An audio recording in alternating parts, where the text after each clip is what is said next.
Muchas gracias, queridos hermanos, por estar aquí queriendo compartir lo que tengo en el corazón.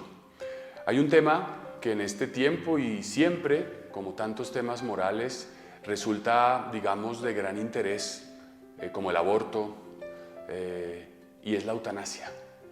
Y muchas veces, pues, es decir, la eutanasia es un tema que se puede abordar desde muchos puntos de vista, jurídico, filosófico, moral, etcétera, ¿no?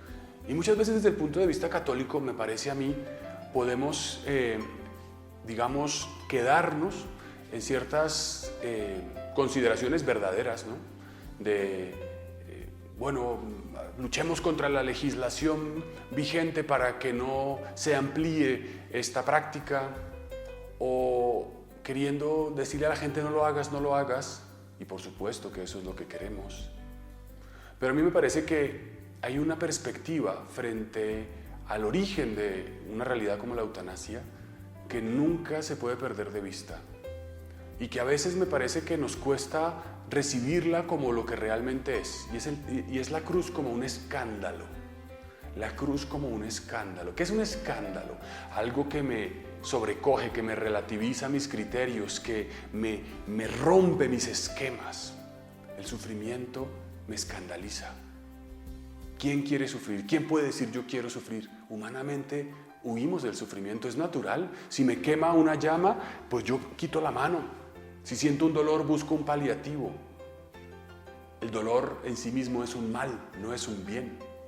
Y no vamos a ser tampoco masoquistas. Estamos hablando de cosas muy profundas también existencialmente. El sufrimiento me escandaliza y podemos pensar, Dios no quiere que yo sufra, entonces mejor me voy. Claro que cada uno tiene la libertad que nadie se la puede quitar. Pero hay una perspectiva frente ya no solo a la eutanasia, sino en general el sufrimiento, el escándalo del sufrimiento y de la cruz, que siempre es novedosa. Novedosa hace 2000 años cuando la predicaba San Pablo, y creo que novedosa hoy, y me parece que frente a estos debates, a nivel ya más existencial y personal, nos ofrece un horizonte que a mí me resulta iluminador. En la primera carta a los Corintios, capítulo 1, versículo 23 en adelante, o 18 en adelante, dice San Pablo cosas que me parece que nos pueden ayudar mucho. Dice, porque el lenguaje de la cruz es una locura para los que se pierden. La cruz es una locura. Dios no quiere que yo sufra. No sea tonto, diría el que entiende la cruz como una locura. Pero para nosotros, que nos salvamos, es poder de Dios. La cruz, ese sufrimiento, es un poder de Dios. ¿Cómo entender la cruz como un poder de Dios? ¿Qué es la cruz? Enseñan los padres de la iglesia que la cruz es signo de todo lo que nos destruye. La cruz no es mi pecado, las embarradas que hice. La cruz son esas cosas que yo no decido, que no dependen de mí, pero que me vienen y que condicionan mi vida y me hacen sufrir. Mi historia, mis heridas, una enfermedad no buscada, una situación. Pues dice la Escritura, inutilizaré la sabiduría de los sabios y anularé la inteligencia de los inteligentes. Frente a lo que aparentemente es el sentido de este mundo, la razón de este mundo, la mentalidad de este mundo, la cruz viene a ser algo que rompe y que inutiliza los esquemas de pensamiento habituales. Los esquemas de pensamiento habituales se sintetizan en dos mentalidades que las recoge San Pablo. Dice, ¿dónde está el sabio? ¿Dónde está el maestro? ¿Dónde está el estudioso de este mundo? Dios ha convertido en tontería la sabiduría del mundo. Esto es muy fuerte. Y esto de que Dios ha convertido en tontería la sabiduría del mundo se aplica en todas las épocas. Hoy podemos tener los grandes adelantos tecnológicos y científicos, pero frente a esa ciencia, la cruz es poder de Dios. Es decir, esa ciencia frente a la cruz es una tontería. Esto es muy fuerte, muy potente. No estoy diciendo que no haya que usar la tecnología, pero si la tecnología y la ciencia quieren resolver los problemas existenciales más profundos y dramáticos del hombre, nunca lo logrará. La muerte, el sufrimiento. Y entonces aquí estamos encontrando el límite de toda esa tecnología y de toda esa ciencia mediante la cual estoy llegando a ustedes y agradezco y por la cual bendigo a Dios, pero que en sí misma no me resuelve el problema más profundo de mí, de mi sufrimiento, de mi historia y de mi muerte. ¿Y qué más dice San Pablo? El mundo con su propia sabiduría no reconoció a Dios en la sabiduría manifestada por Dios en sus obras. Es decir, esta ciencia que se ocupa de lo que existe, de examinar, detallar el mundo material, pero que paradójicamente no es capaz de reconocer a este Dios que se plasma en las obras como el pintor en su lienzo, que por una cierta obstinación cientificista no quiere ver que detrás de lo que existe hay un orden que lleva a Dios, una inteligencia. Y aquí viene el punto. Por eso Dios ha preferido salvar a los creyentes por medio de una doctrina que parece una locura. Ya, como tu inteligencia y tu ciencia no te han llevado al Creador como naturalmente debería haber sido, si tuvieras un sentido, digamos, abierto y no un cierto prejuicio. Pensemos, a mí siempre me ayuda a pensar en los Reyes Magos, que eran unos científicos de su tiempo a su manera y que lograron encontrar al Creador en su observación de la naturaleza.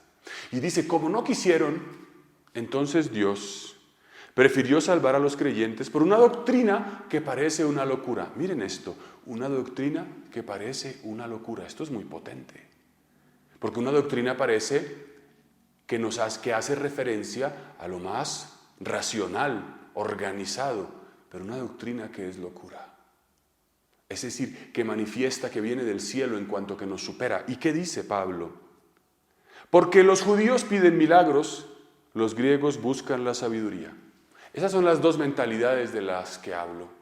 Para un judío que busca que Dios se imponga, la manera como espera la sabiduría de Dios es un milagro. Un milagro que aplaste cualquier argumento en contra. El griego, esa mentalidad racionalista, quiere la sabiduría. Y entonces, frente a esas dos mentalidades, ¿qué es la cruz? Pero nosotros anunciamos, continúa Pablo, a Cristo crucificado, escándalo para los judíos y locura para los paganos. Escándalo para los judíos, locura para los paganos, para los griegos. Para la mentalidad judía, un Cristo que sufre, crucificado, humillado, abandonado, maltratado, un Mesías en esas condiciones es una locura. Porque se pensaría que el Mesías viene a imponerse. Y para la mentalidad racionalista de los griegos es una tontería. Es un cretino el que se sube a la cruz, es un estúpido. Necedad, estupidez, dice Pablo, para los griegos. Que me vengas a hablar de la cruz, que me vengas a hablar de Cristo crucificado, que me vengas a hablar de santificar el dolor. Eso es ridículo. A mí quítame el dolor. El escándalo de una mentalidad judía pudiera ser: a mí quítame el dolor y déjame de tonterías. A mí no me vengas con argumentos dulzones. ¿Y qué dice Pablo? Pero poder y sabiduría de Dios para los llamados judíos o griegos, procedente de una o de otra mentalidad, la cruz es poder y sabiduría de Dios. El poder que el judío no entiende está en la cruz. La sabiduría que el griego no entiende está en la cruz. Pues la locura de Dios es más sabia que los hombres y la debilidad de Dios más fuerte que los hombres. A un judío, Cristo le dice: yo te salvo en la debilidad. A un griego, Cristo le dice: yo te salvo en el dolor. La cruz entendida no como la fuerza que se impone, sino como la debilidad que acepta una realidad. Esa es la salvación de Dios. ¿Y cuántas veces no pasa que nuestro sufrimiento proviene de rebelarnos contra una realidad, de no querer aceptarla? La ideología de género y la mentalidad de nuestro tiempo dice: yo no soy No quiero ser lo que mi biología me dice, lo que la naturaleza, yo quiero ser otra cosa. Puedo tener cuerpo de hombre, pero quiero ser otra cosa, o cuerpo de mujer, pero quiero ser otra cosa. Es una rebelión también contra lo que hay. Y la cruz es aceptar una realidad con los brazos abiertos, como ella viene también con el sufrimiento de dolor. Y aquí no estoy tratando de quedarme en argumentos, porque si sigo simplemente con argumentos, se pierde el sentido. La cruz ante todo, dice Pablo, es una experiencia. En otras palabras, ¿quién es el que entiende la cruz? El que se sube a ella. ¿Quién es el que puede decir cómo es el espacio? No solo el que lo ha estudiado desde un telescopio, sino el que se ha subido a un cohete. Para entrar en el misterio de la cruz hay que vivirla, hay que aceptarla. Y la cruz no es simplemente resignarme a un dolor lleno de lamentos y haciendo caras largas. La cruz es aceptar que el camino para encontrar la felicidad está en la debilidad, está en la precariedad, no está en pretender una fuerza que no tengo. Está en derribar los muros del orgullo y de la soberbia y no pretender imponerlos de una razón que quiere absolutizarlo y explicarlo todo y exigirlo. La cruz supone no exigirle al otro que haga lo que yo quiero, sino aceptarlo como es y amarlo en su pobreza. Eso es lo que Cristo ha hecho con nosotros. Es un cambio total de mentalidad que nos permite aceptar la vida también en el componente de sufrimiento que tenga y en lo destructivo que sea. Y con esto no estoy pretendiendo darle lecciones a nadie, ni juzgar a nadie, ni al que no quiere aceptar su condición o al que quiere rechazar su enfermedad. Simplemente estoy queriendo tratar de proponer de nuevo lo que dice Pablo, porque al final el cristianismo no es un moralismo para que yo juzgue al gobierno o al que no hace lo que yo quiero. Es un anuncio que tú y yo podemos aceptar o no aceptar. Esto es una buena noticia. Eso es lo que significa un evangelio. ¡Ey! El misterio de la vida está en la cruz, que es poder de Dios. Acéptalo o no lo aceptes. Tú verás, yo veré. Con esto simplemente quiero reforzar también que ante todo el cristianismo es una buena noticia. No es una manera de juzgar al resto del mundo. Esa es la esencia más profunda del mensaje cristiano. Pues bien, terminando esta propuesta breve, y obviamente ya se ve que tiene muchísimos más matices, pero en lo que pueda resultarnos de iluminadora, hemos terminado la primera temporada de Lo que tengo en el corazón. En el año 2022, si Dios quiere, haremos una nueva temporada. Los espero con muchísima ilusión para seguir tratando temas de aquello que el Señor pone a un sacerdote común y corriente y que quiere compartir con unos amigos. Gracias por haberme acompañado hasta aquí en esta temporada y nos vemos en la próxima. Que Dios los bendiga en el nombre del Padre, del Hijo y del Espíritu Santo. Para quienes vivimos en las ciudades es natural transportarnos de un lugar a otro en medios públicos o privados de transporte, pero esta no es la realidad en muchos otros lugares del mundo donde personas tienen que esperar días enteros para poder desplazarse de una población a otra, de una aldea a otra.